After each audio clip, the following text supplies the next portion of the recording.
Bakit? Sino ba siya dito para kailangan papirmahan sa kanya? As long as we're coordinated. Alam niya dapat yan. Taga City Hall siya, di ba?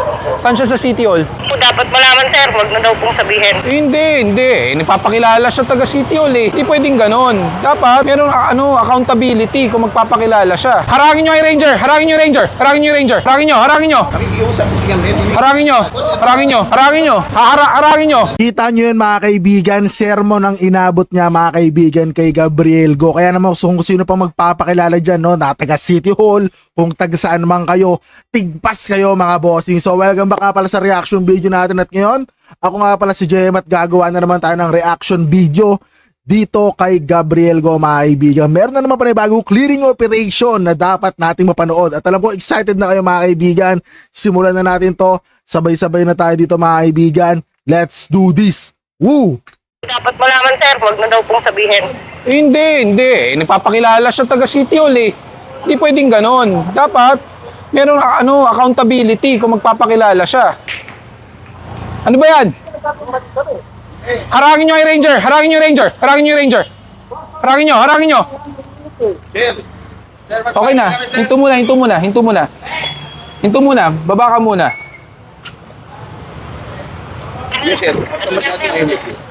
Sino ba? Grabe, pagbaba ng kotse, antikas mga kaibigan, no?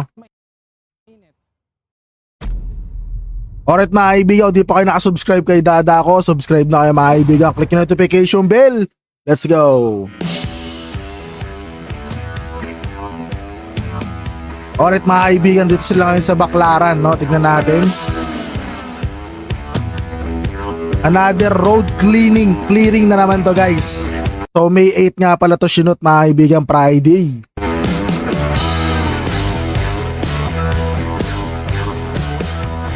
Magmula dito sa Redemptorist, kumanan dito sa GG Cruz. May guhit pala, may guhit. Yung mga lumalampas lang sa guhit ang pagsasabihan. Itong GG Cruz, kaya andito ngayon ang MMDA dahil sa reklamo ng mga illegal parking. Okay na reklamo pala to mga kaibigan, kaya sila dumulog dito, no?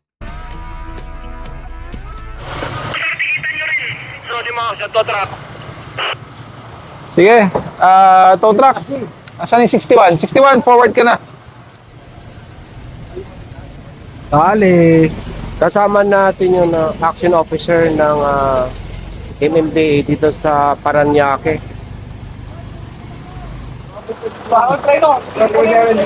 Sayang yung forma ng Aerox niya mga kaibigan, no? Bibit-bitin lang, oh. Kayo ba yan? Hindi. Kung hindi po sa inyo, hindi nyo po pwedeng dalawin dahil kundi lisensya nyo po bibigay nyo. Ayun lang. Sorry sir. Morning!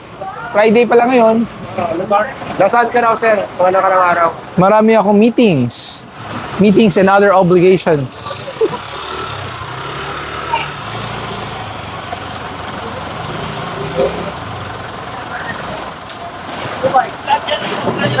So ang ginagawa pala nila mga kaibigan, bago nila isakay, no, dito sa kanilang towing truck, pinipicturean muna or binibidyohan muna kung yung sasakyan ba or motor is merong gas-gas o ano man para hindi sa kanila isisi, which is good idea yung mga kaibigan, no? Magandang idea.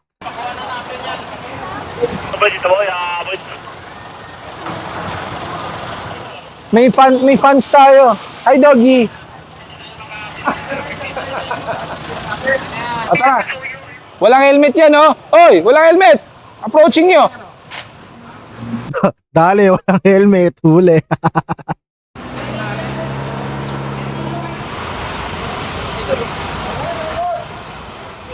Kasi sandali lang, hindi ko na susi. Para iangat ko na lang. So, hindi po pwede kayo mag-angat, ha? Kami po. Kasi madidisgrasya po kayo. Gusto ko nakapark po yan, nakalak po yan eh. Okay lang naman. Hindi naman yung gugulong. Ito na nga po, mababang kayo, baka mas nila po yung Hindi po makakasya yung differential yung ganung towing ko. Wala naman dyan yung differential ng Wigo. Ang differential ng Wigo nandito sa gitna. Kasi yun, nakalak po siya eh. Opo, kahit naman nakalak ang differential does not have any connection. Pwede po sa harapan, no? Baka Kasi naka-handbrake. Hindi na nga po eh. Opo. Sana po, pinakuha na lang yung susi para kami na lang po nagabante. Eh bakit wala po kayo kanina? Hindi kayo lumabas ka agad? Kahit nakita na lang po yung tsura ko na bagong leasing pa lang po. So kagabi pa ito nakapark dito? Oo, pinagdag na po ako nagkakapat po. Dito talaga yung nakapark? Ito talaga yung garahe nyo? Oo, yan po. Ay bakit? Sa bangketa? Wala ba kayong garahe? Ayun na po yung garahe. Ever since? So wala kayong garahe? Pero ang ginagawa naman po namin sa umaga balik po. Opo, pero bangketa eh. May garahe kayo? May garahe kayo? Pero naman ho. O, bakit di nga lang ipasok? Yung kinocomplain ng kalsada nyo, ultimo hanggang Malacanang ang complain. 8888, Presidential Complaint Hotline. Pero may point naman yung complaint kasi bangketa nga. Ang sikip na ng kalsada nyo eh. Tapos two-way pa to. Sa susunod park nyo sa garahe, parang hindi kayo nakakabala. Saka hindi kayo nakakabala sa ibang gumagamit ng kalsada. Pinigitan nila lang mapalis na. 5 minuto lang po ang binibigay namin. So if you want, you can check on the video. Pag lumagpas ng 5 minuto, tow po talaga yan. Wala po nakapagsabi-sabi. Pero may lisensya po kayo, alam nyo dapat na ang sidewalk hindi po pinaparkingan. Pwede nyo naman i-verify sa video eh. Saka hindi po ito tow yan pag less than 5 minutes. Tulad po ng isa, 2 minuto. Ngayon lang umakasabi ng tao namin sir. Ngayon lang lang sabihan. Ayun lang. So siguro, pwede mo kausapin yung tao mo, bakit huli na. Pero balik pa rin tayo dun sa unang punto. May lisensya po kayo, hindi pwede parkingan ng bangketa. Bigyan pa tayo. Documentation ng MMDA po yan. Blurred naman kayo just in case. Ang airport road, mabuhay lane yan. Considered mabuhay lane ng airport road. So pwede i-operate yan. Paglampas ko nito. Sige, hanggang doon sa Claudio. Hanggang Claudio. Nasaan ba yung Claudio? Grabe, isang hilera mga kaibigan, no? Puro mga nakaparking pala to. Isang hanggang dulo siguro yan. Nagduli. Oo nga. Di ba talagpas yan ng airport road? Oo, ang ganda. Kakasabi ko lang na hanggang dulo daw talaga mga kaibigan yung nagpa-parking. Pero tignan nyo ito mga kaibigan, no, yung kulay puti ba yung silver gray? Ay mga kaibigan, no, nakapasok talaga siya dun sa ano nila, so hindi siya sa bangketa, safe na safe guys. Lagpas na airport road yan. Tama kayo, tama. Pwede. Kasama yan hanggang Claudio. T. Claudio ata yun eh.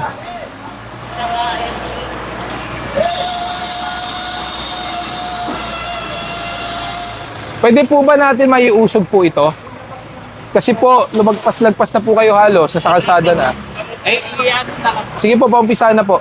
Bago po namin makumpis kayong mga gamit.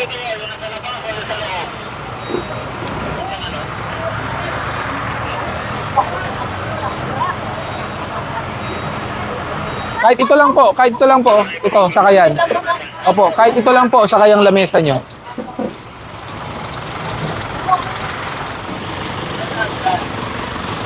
Dito. O ano naman, kung taga City Hall siya. Ito na guys, may nagpakilala ng taga City Hall pare.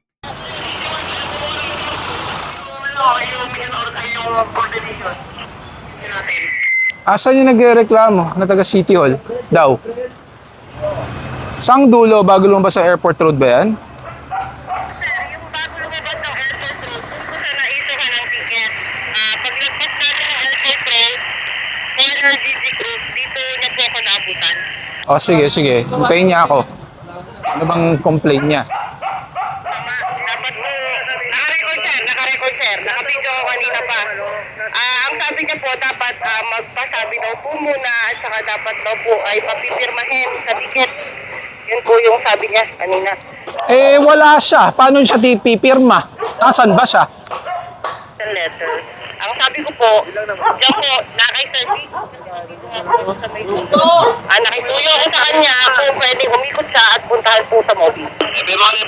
Bakit? Sino ba siya dito para kailangan papirmahan sa kanya? As long as we're coordinated. Alam niya dapat yan. Taga City Hall siya, di ba? Saan siya sa City Hall? Dapat malaman sir, wag na daw pong sabihin. Eh, hindi. Nagpapakilala siya taga City Hall eh.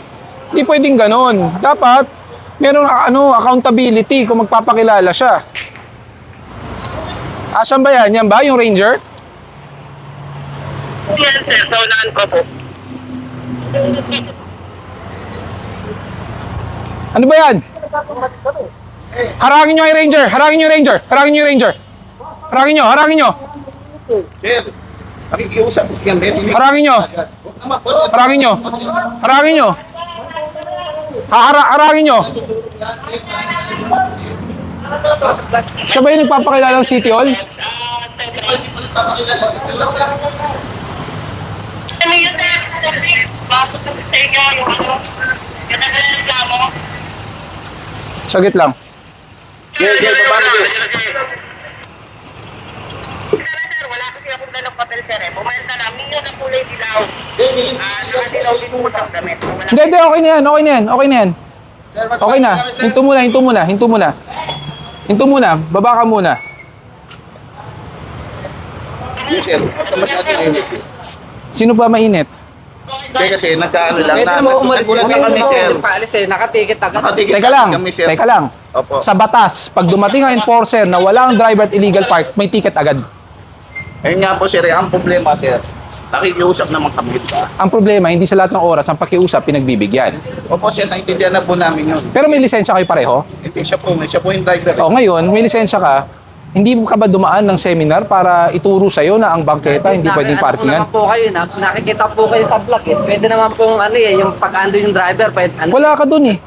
Andun ka ba agad? Sir, umiiyak po, sir. nasa CR ako eh. lang po. Kaya nga, ang pinagbibigyan ko, pag nasa loob ka ng kotse, waiting. For example, may kausap ka. Po, sir, naintindihan Wala po ka sa loob ng kotse, technically unattended ka. Okay na po. Diba? Taga dyan ka ba? Taga rito po. Taga rito ka. So wala kang garahe? Meron po, sir. Oh, bakit din natin garahe? Para walang ganung eksena. Opo, Ano sir. pang-deliver po kasi nito eh, pambili ng ano eh. Oh, pag pan-deliver ba, exempted? Pwedeng pumarada kung saan-saan? Grabe talaga yung mga banat ni Gabriel Go, mga kaibigan, panis, no? Talagang alam mo, pag hihirit ka pa ng rason mo, papal pa lang ka agad, boy. Talagang ano ka, panis, boy. Ganun yung dating ang angas, boy. Responsibilidad nyo na iparada ng maayos. Okay na po. Tsaka pag kinakausap kayo ng enforcer, huwag kayong mainit. Kasi meron po tayo tinatawag na kaso na disobedience to person in authority. Authority po yung kausap nyo. Tama po ba ako? Mali. Tama po. Oo, di ba? Pwede tayo makipag-usap ng mahinahon. Hindi po yung ganon. Medyo ano lang tayo. Kumbaga, humingi kayo ng konsiderasyon sa amin, pero dapat tanggapin yung pagkakamali nyo. Ngayon, pag hindi kayo napagbigyan, siya po kausap ko. Pag hindi kayo napagbigyan, ibig sabihin, hindi po pwede. Bakit? Konsiderasyon, meaning consider. Pag-iisipan kung pagbibigyan kayo. Depende sa paglabag nyo. Kung nasa loob ka ng kotse, may ka-text ka. Sige, alis na kayo. Ang problema, wala ka sa loob ng kotse. Tama o mali? Parang kung ano nasa CR nga po ako. Kaya nga. Kaya ang tanong ko lang, nasa loob ka ba ng kotse o wala? Wala, di ba? So, yun nga sinasabi ko, pag nasa loob ka, pagbibigyan ka namin, alisin nyo na lang. Yung iba nga po, nakikita ko, 5 minutes, pagka wala dito. 5 yung ano, minutes paalis. sa towing. Hindi ka naman tinow, ah. Tinow ka ba?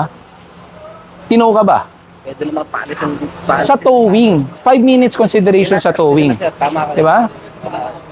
Matuto tayo tumanggap ng pagkakamali. Opo, Simpleng tama yan. violation lang yan. Pero huwag natin babastusin ng enforcer. Hindi ako papayag ng gano'n. Ha? Nawawala na tayo ng respeto sa kalsada. Kailangan natin ibalik yan. Kumilala kayo ng pagkakamali para hindi maulit. May garahe, iparado sa garahe. Simple as that. Tama? Tama po. Oo.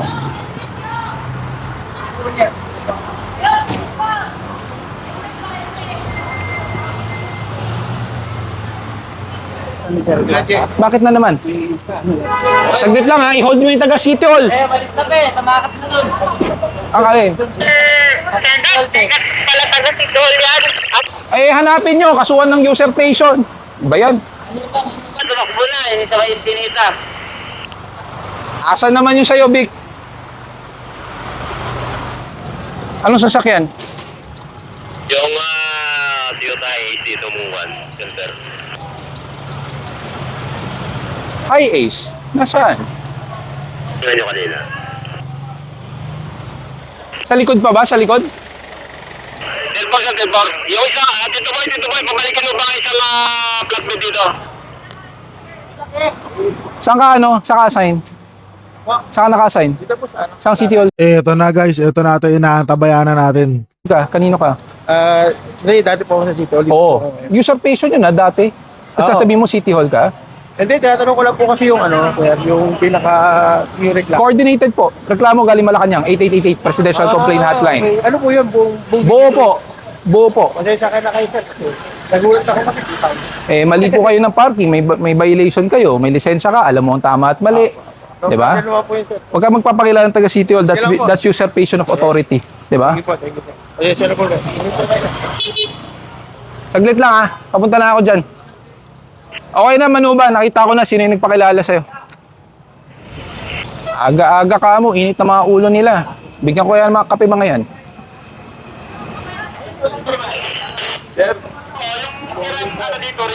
Oo. Ang kasi... Kasi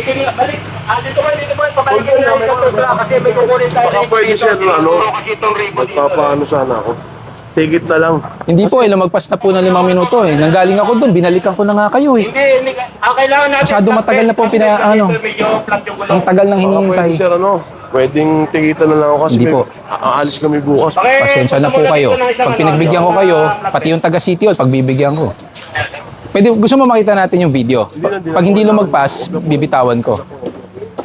Kasi alam naman natin lagpas na yan. Kasi ang tagal ko na, galing na ako sa kabilang dulo eh. Hindi siya kasi May wala ba kayong garahe?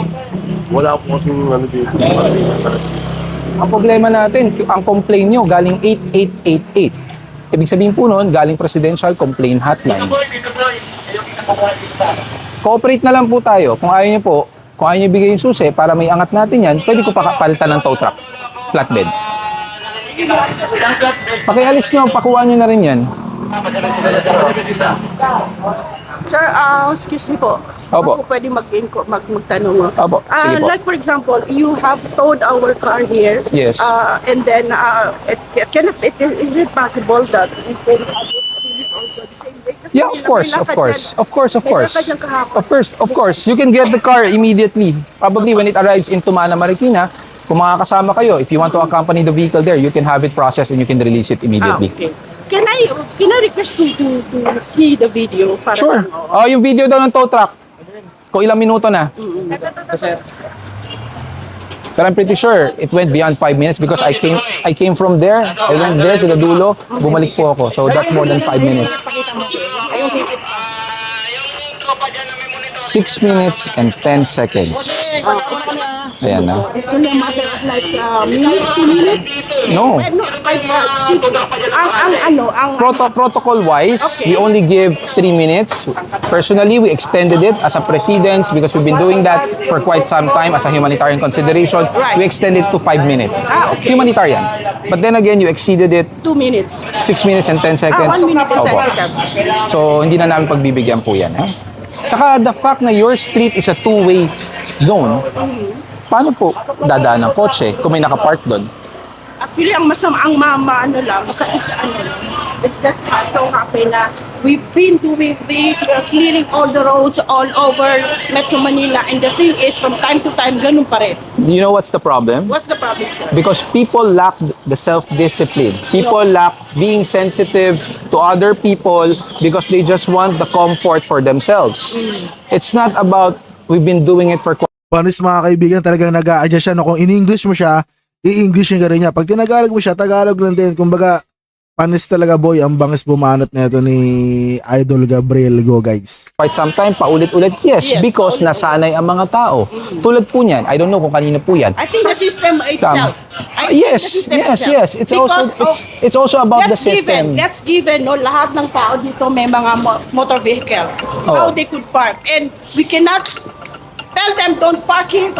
It's in front of their houses. You can, because you do not own the road in front of your house. We know that, sir. But the thing is, as I'm saying earlier, it's the system itself.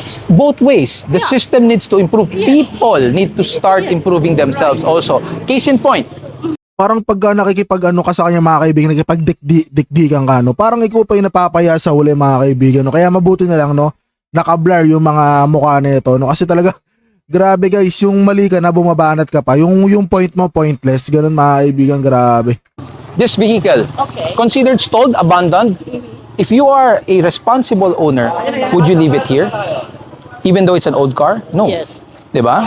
If you're a responsible driver, you have to park your vehicle in a place that is, I think yung 5 minutes natin, yung 3 minutes plus additional 2 minutes for humanitarian cause, I think you have to, like for example, kami po nandyan, natutulog lang. kung ako po ang masusunod, Oo. kung ako po masusunod, I would not give any 5 minutes consideration already. As long as you're illegally parked, we issue a ticket, the driver does not come out, we will tow the vehicle. Same case. Are these doing all the streets here? Yes, kung saan po mga Lahat po? complaints. Yes. Oo, lahat ng ano. Pwede nyo rin i-complain yung kabilang street if you want. Kasi- so, walang complaint doon. Sa ngayon, wala. So, pwede sila mag-park doon. If approve ang So, yun ordinance. yung sinasabi natin. Yun ang sinasabi ko. I have to natin. explain it to you also Yes. because you have the misconception that all streets are allowed to park because it's public use. But then again, there is what we call a city ordinance that is being approved by the city council if they will allow a one-side parking or whatever parking scheme. So then again, this road specifically does not have any parking ordinance. For one reason, it's because this is a two-way street. So technically, two-way papunta doon, one-way papunta doon, one-way palabas dito. If there are vehicles parked on either side of the road, how will it become a two-way? Diba? People have to be more considerate also of other people. Let's move dun sa ating... Sige po, paano na lang? Pwede paalisin para masundan namin. Opo, ayaw po ibigay susi kasi papapalit ako ng tow truck. Pabigay na po kasi para hindi tayo tumagal. Para masundan namin. Napakalan, sir. Para pwede nang sundan. Pwede. Ako magmamaneho, sir. Ay hindi po, nakatow po yan, nakaangat po yan. So, saan ang diretso niya, sir? Tumana Marikina. Tumana. And then, from Tumana, anong You gagawin? just have to present your ORCR, your driver's license, pay your penalty, then off you go. So far, yung penalty? I cannot give you the actual estimate because there's what we call a kilometer.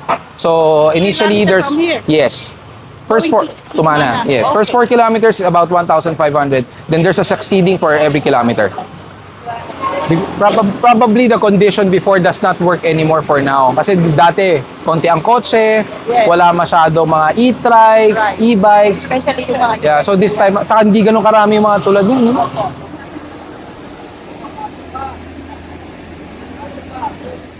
Sumama yung may-ari.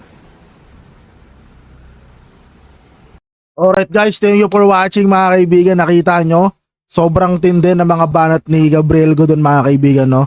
Sobrang, alam mo yun, yung talagang very knowledgeable siya sa mga binabanggit niya. Yung wala kang maisisingit mga kaibigan na, alam mo yun, yung para makikita ang buto sa mga bawat sinasabi niya. Kung paano siya mag-explain, sobrang flawless. Tapos kapag ikaw yung mali, tapos parang babanat ka pa ng mga sarili mong reason, talagang babalik sa'yo, babaldog sa'yo mga kaibigan. Napakatindi nun guys. So, abangan natin mga kaibigan yung mga susunod pa no, na mga kaganapan dito sa Metro Manila. No? Sobrang nakaka-enjoy manood mga kaibigan habang nagre-react tayo rito. At syempre sigurado nag-i-enjoy din kayo at parehas din tayo ng iniisip habang nanonood mga kaibigan. No? So yun lang. Kung interesado ka mga kaibigan, pakilike naman and share netong ating video. At syempre pakilike and subscribe na rin mga kaibigan si Dada ako, which is sa kanya natin to pinanood, sa kanya tayo nag-react. And also kay Idol Gabriel Go mga kaibigan. So ano pa natin mga kaibigan, hanggang dito na lang, magkita tayo sa next video. Let's go. Pew!